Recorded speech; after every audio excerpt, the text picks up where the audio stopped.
October 25 ലോകം മുഴുവൻ Christmas ആഘോഷിക്കുന്ന ദിവസം. എന്താണ് ഈ ക്രിസ്മസ്?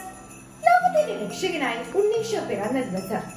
അതെ, ബത്ലഹേമിലെ ഒരു കൊച്ചു പുൽക്കൂട്ടിൽ മറിയത്തിന്റെയും ജോസഫിന്റെയും മകനായിട്ടാണ് ഉണ്ണീശോ ജനിച്ചത്. ദൈവത്തിന്റെ സ്വന്തം പുത്രനെയാണ് നമ്മുടെ രക്ഷയ്ക്കായി ഭൂമിയിലേക്ക് അയച്ചത്. അതുകൊണ്ട് തന്നെ ആ പുണ്യദിനത്തിന്റെ ഓർമ്മയ്ക്കായി ഓരോ ക്രിസ്മസും നാം ആഘോഷിക്കുന്നു.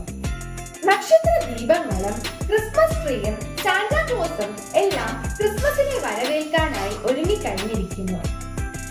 വർഷങ്ങൾക്ക് മുമ്പ് മഞ്ഞ് പെയ്യുന്ന ബത്ലഹേമിലെ താഴ്വരയിൽ മാലാഖമാർ ഏറ്റുപാടി, അത്യുന്നതങ്ങളിൽ ദൈവത്തിന് മഹത്വം, ഭൂമിയിൽ സന്മനസ്സുള്ളവർക്ക് സമാധാനം. ദാവീദിന്റെ പട്ടണത്തിൽ നിങ്ങൾക്കായ രക്ഷകൻ കർത്താവായ ക്രിസ്തു ഇന്ന് ജനിച്ചിരിക്കുന്നു. ഭൗതിക നേട്ടങ്ങൾ ഒരുപാട് നേടിയിട്ടും മനുഷ്യൻ ഏകനാണ്, അശക്തനാണ്.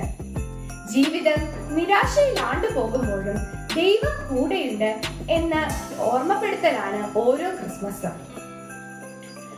ആഘോഷങ്ങൾക്കിടയിലും ഉള്ളവൻ ഇല്ലാത്തവനുമായി പങ്കുവെക്കുവാനും നമ്മുടെ ഹൃദയത്തിൽ ഒരു ഉണ്ണീശോ ജനിക്കുവാനും ഈ ക്രിസ്മസ് ആഘോഷങ്ങൾക്ക് സാധിക്കട്ടെ എന്ന് ആശംസിച്ചുകൊണ്ട് നിർത്തുന്നു.